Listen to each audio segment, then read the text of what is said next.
Hello, I'm Dr. Miranda, and I have the privilege of being your instructor for the International Business course. In the next 5 weeks, we will look into the dynamics, the infrastructure, as well as the means by which we conduct international business.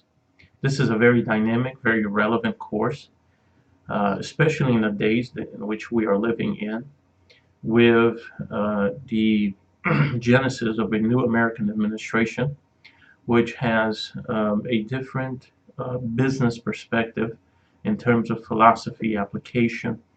The study of international business is going to be very interesting because of the many potential changes which are ahead of us, changes in NAFTA, changes with business in terms of Americans' foreign policy, the effects on the World Trade Organization, and so within, let's say, a space of 40 years or so, never did we have such an opportunity to see how the dynamics of politics really has an impact on the international business infrastructure. Global business, international business, they are synonymous. We're pretty much talking about the same thing. But let's go into the very source of international business. And to do that, we have to go back in time. Now, we don't have a time machine, but we do have history books. And the history books tell us that civilization emerged somewhere in the Fertile Crescent and in Iraq, excuse me. And some others will argue, of course, Africa. There's always, some giveaways because there's a lot of things that we do not understand in terms of geography and how things were in a pre-flood world, particularly a pre-fall geography. So there's a lot of theories, there's a lot of conjectures, a lot of educated guesses, but we do know that civilization emerged at some point in time. International business was developed, I believe, soon after. From the moment that Cousin George decided to leave the village and trade with the nearby village that was different in culture, different in religion, different in philosophy, that is, of course, the genesis of international business. And of course, I was being facetious when I said Cousin George. It could have been Cousin Hulupi, Cousin Hassan. It really doesn't matter. But although technology has changed, treaties have changed, although the politics have changed, but the human nature has pertaining to international business has not changed. Because at the very heart of international business is a purpose. Okay? And that purpose is, number one, to make money. Now, let's face it, we are in business not just to better ourselves or better our society, but the vehicle by which we can have all of these wonderful programs, all of these fantastic sustainability programs, and we can have a positive impact in our society, and we should.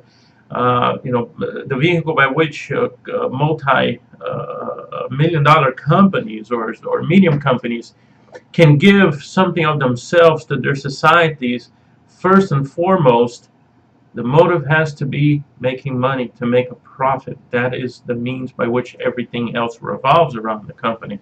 Of course, principles of sound business and ethics will never change. They are there whether a company is a multi-billion-dollar company or just a mom-and-pop shop down the road, okay, or just a very humble import-export. The principles of good business, of ethical business dealings between businesses and intra-businesses and the business and society remain the same. The technology, of course, has changed. We moved from an agrarian society, and then we moved on to an industrial society. Now we are a post-industrial society. And of course, some will say this is a post-modern society with highly specialized economies and highly specialized sectors of the economy. There's been much change in the way that we look at business. Business doesn't simply mean, well, we're going to get filthy rich. Um, there are intrinsic values that have found themselves into the world of international business. We have now the principles of sustainable business practices, which is huge. We have green technologies being implemented in order to help, um, I won't say save the environment, but to be better stewards of the environment. We also have humanitarian causes and practices which have found their ways into the international business community.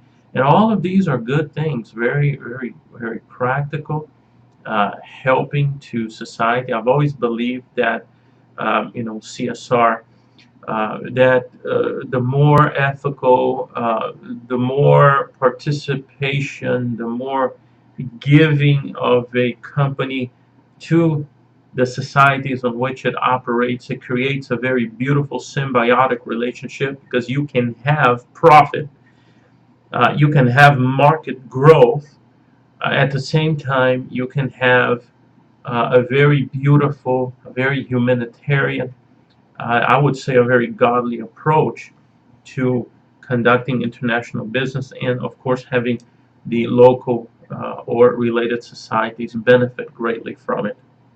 So this is a very interesting course in a sense where we're not only going to learn about the infrastructures which support international business. We're going to talk about the United Nations. We're going to talk about the World Trade Organization and other organizations that really come in and help businesses around the world to conduct business on an equal footing. However, I will say equal footing. There's been tremendous battles between the United States and the European Union, between Boeing and Airbus, between the United States and China on the World Trade Organization. Uh, of course, when it comes to fair trade, this is something that unfortunately has not yet made its way in a big way throughout the world. We're going to also look at how culture has an effect on how international business is conducted. We're going to look at the technologies that are available to help us conduct international business. And as I first and foremost am a Christian, a man of faith, just as are you and who are enrolled in this course, um, IWU. Our focus is not merely on the learning so we can have the knowledge, but the idea behind this is that we can be better business leaders.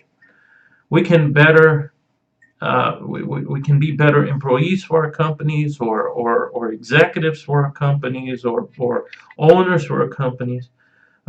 We can have more knowledge about international business, how we can leverage all of that knowledge and translate that into just some winning combinations for our own businesses, but also it touches on our faith in Christ Jesus, our faith as believers and born again. Our role in the business community isn't simply to enable our companies to make money. We are in a business, of course, of making money, but there is an intrinsic value that is attached to our faith, particularly when it comes in the business arena, in the business world, is first and foremost, we want to shine for Christ. We want to be people that are transparent. We want to be people who are accountable. We want to be people who are highly ethical, people who are very dependable, people who have a sense of mission and vision in the world.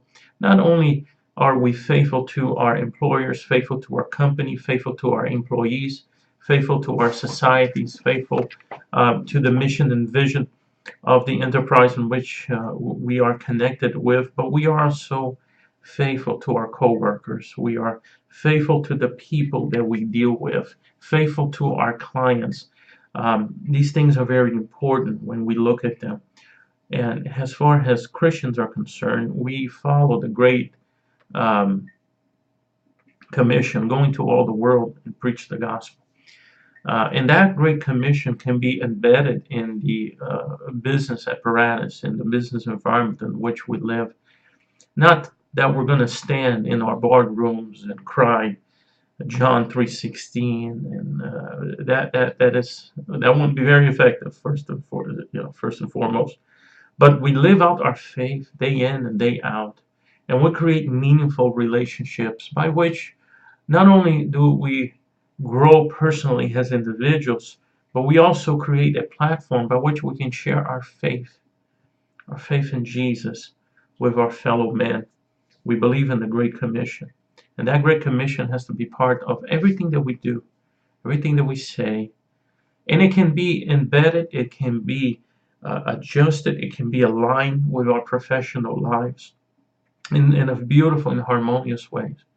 So, as students of international business, you have the incentive to not only gain the knowledge so you can either open your own international business or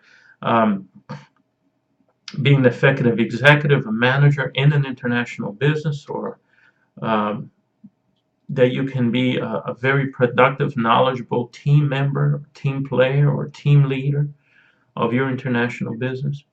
But you can also impact someone else's life with the love of Jesus Christ. International business is a very natural vehicle by which our faith in Christ Jesus can be shared in a very non-threatening way, in a very respectful way. We will have access to international arena. We will have access to international clients, international executives, people of different races, languages, backgrounds, and philosophies.